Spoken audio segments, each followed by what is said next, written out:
Hello friends, हमारे channel MS digital classes में आपका स्वागत है। मैं हूं आपका दोस्त दीपक।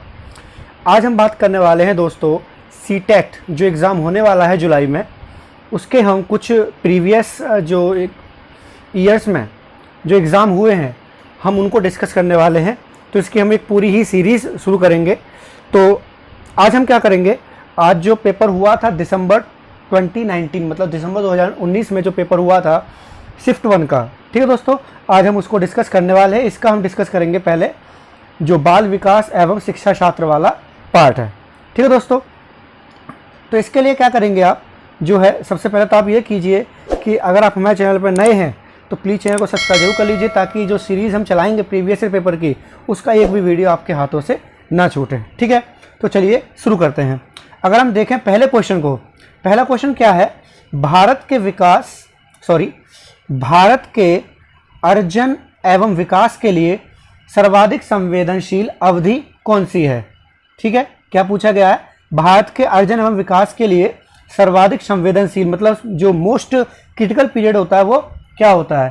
ठीक है दोस्तों, तो वो क्या होता है, ये होता है ऑप्शन 2 हमारा सही हो जाएगा, प्रारंभिक बाल्य अवस्था, जो कि बहुत ही क्रूशियल अवस्था होती है। ठीक है दोस्तों, क्वेश्चन नंबर 2 पर चलें।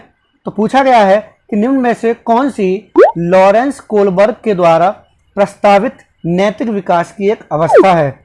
जो लॉरेंस कोलबर्ग हैं उन्होंने एक अवस्था बताई थी एक नैतिक विकास की, तो कौन सी है दोस्तों, वो होगी हमारी, यहाँ पे हमारा ऑप्शन सेकंड सही होगा, कौन सा, सामाजिक अनुबंध और अभिविन्यास, द सोशल कॉन्ट्रैक्ट ओरिएंटेशन। ठीक है, अगले क्वेश्चन पर चलते हैं। कक्षा में परिचर्चा के दौरान एक शिक्षक प्राय लड़कियों की तुलना में लड़कों पर अधिक ध्यान देता है।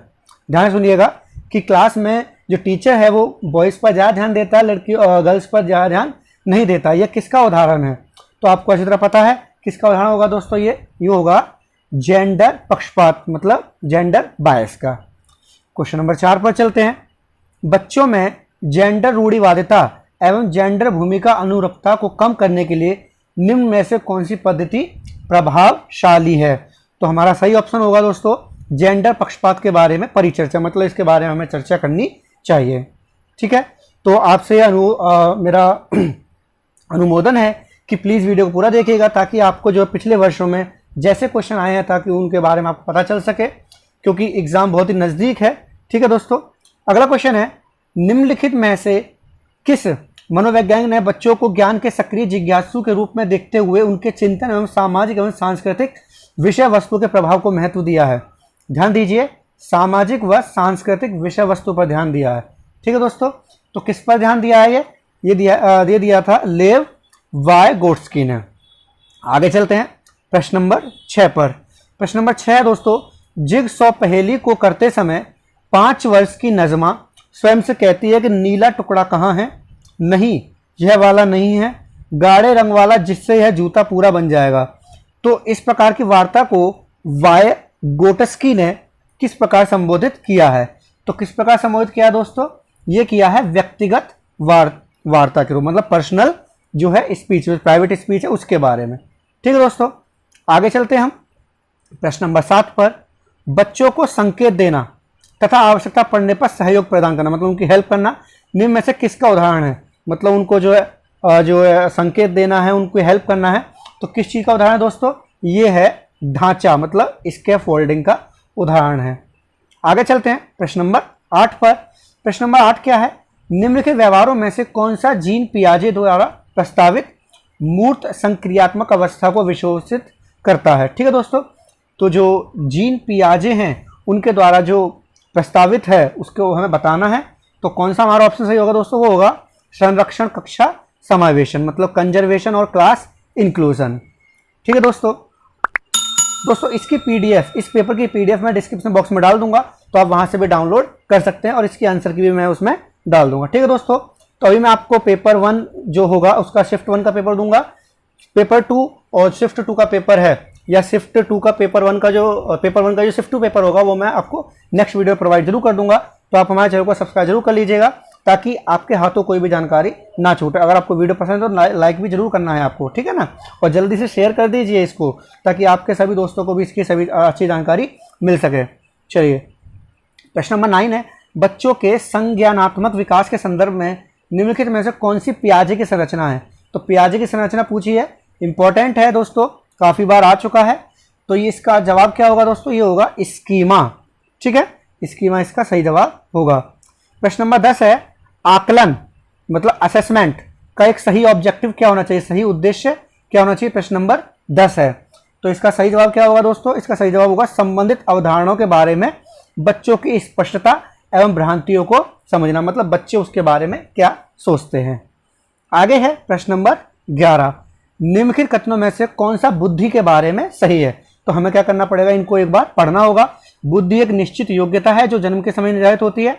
दूसरा है, बुद्धि को मानकीकृत परीक्षणों के उपयोग से सटीक रूप से मापा व निर्धारित किया जा सकता है। तीसरा है, बुद्धि एक एकात्मक कारक तथा एक एकाकी विशेषक है। और चौथा है ऑप्शन, बुद्धि बहुआयामी तथा जटिल योग्यताओं का एक समूह है। तो सही क्या होगा दोस्तों हमारा, ये सही होगा, हमारा चौथा वाला ऑप्शन सही होगा। बुद्धि बहुआयामी है मतलब मल्टी डायमेंशनल है, और सेट है किसका, कॉम्प्लेक्स एबिलिटीज का। प्रश्न नंबर 12 पर चलते हैं दोस्तों। सही हमेशा समस्या के एकाधिक समाधानों के बारे में सोचती है, इनमें से काफी समाधान मौलिक होते हैं। तो किन गुणों को यह प्रदर्शन कर रही है, तो किन गुणों का कर रही है प्रदर्शन दोस्तों, ये कर रही है सृजनात्मक विचारकों का। प्रश्न नंबर 13 पर चलते हैं। शिक्षण अधिगम प्रक्रिया, इंपॉर्टेंट है क्वेश्चन, काफी बार आता है। वंचित समूह में संबंधित विद्यार्थियों के द्वारा सहभागिता कम होने की स्थिति में एक शिक्षक को क्या करना चाहिए। मतलब जो शिक्षण अधिगम प्रक्रिया है, अगर जो सहभागिता कम होती है बच्चों की आपस में, तो शिक्षक को क्या करना चाहिए। तो क्या करना चाहिए दोस्तों, उसे करना चाहिए कि अपनी शिक्षण पद्धति पर जो जिस तरीके का उसका पढ़ाने का तरीका है उस पर विचार करना चाहिए, और बच्चों की सहभागिता में सुधार करने हेतु नए तरीके ढूंढने चाहिए। ठीक है दोस्तों, आगे चलते हैं प्रश्न नंबर 14 पर। एक समावेशी कक्षा में एक शिक्षक को विशिष्ट शैक्षिक योजनाओं को क्या नहीं करना चाहिए। जो विशिष्ट शैक्षिक योजना है उनका क्या नहीं करना चाहिए, सक्रिय रूप से तैयार करना चाहिए। जो योजना है उनको तैयार कर लेना चाहिए, उसके बाद उसे क्लास में मतलब पढ़ाने के लिए जाना चाहिए। नेक्स्ट है दोस्तों कि पठन वैफल्य बच्चों के प्राथमिक लक्षण क्या हैं। पठन वैफल्य है डायलैक्सिया, मतलब इसमें क्या लक्षण है बच्चों के, तो हम देखेंगे इसका सही जवाब क्या होगा, धारा प्रवाह पढ़ने की अक्षमता, मतलब इनएबिलिटी टू रीड फ्रिक्वेंटली, मतलब बच्चा जो है फ्रिक्वेंटली नहीं पढ़ पा रहा है। प्रश्न नंबर 16 है, शिक्षा का अधिकार अधिनियम 2009 में उल्लेख की गई समावेशी शिक्षा की अवधारणा निम्नलिखित में से किस पर आधारित है। तो ये किस पर आधारित है दोस्तों, ये अधिकार आधारित है अधिकार आधारित मानवतावादी परिप्रेक्ष्य। और प्रश्न नंबर 17 है, संरचनावादी ढांचे में अधिगम प्राथमिक रूप से, जो संरचनावादी ढांचा है उसमें अधिगम प्राथमिक रूप से क्या है। तो उसमें है दोस्तों ये अवबोधन की प्रक्रिया पर केंद्रित है। प्रश्न नंबर 18 है, अनेक घटनाओं के बारे में बच्चों के द्वारा बनाए गए सहजानुभूत सिद्धांतों के संदर्भ में एक शिक्षिका को क्या करना चाहिए। जो सहजानुभूत सिद्धांत है, जो कि नेव थ्योरीज कहते हैं, इसमें शिक्षिका को क्या करना चाहिए। तो क्या करना चाहिए दोस्तों, उसको जो है क्या करना चाहिए, प्रतिकूल प्रमाण व उदाहरणों को प्रस्तुत करके बच्चों के इन सिद्धांतों को चुनौती देनी चाहिए। प्रश्न नंबर 19 है, छात्र केंद्रित शिक्षा शास्त्र की एक विशेषता है। जो केंद्रित शिक्षा शास्त्र है उसकी क्या विशेषता है। तो क्या विशेषता है दोस्तों, उसकी विशेषता है बच्चों के अनुभवों को प्रमुखता देना, मतलब बच्चों ने क्या सीखा है उस पर अधिक ध्यान देना है। संवेग व संज्ञान एक दूसरे से क्या है। तो संवेग और संज्ञान एक दूसरे से क्या है बच्चों, एक दूसरे से क्या है दोस्तों, ये है संतृहित, मतलब इंटरवोवन, मतलब एक दूसरे से इंटर कनेक्टेड है। चलिए आगे चलते हैं।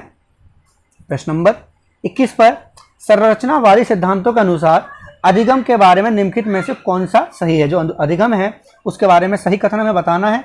तो सही कथन क्या होगा, अधिगम सक्रिय विनियोजन के द्वारा ज्ञान की संरचना ही प्रक्रिया है।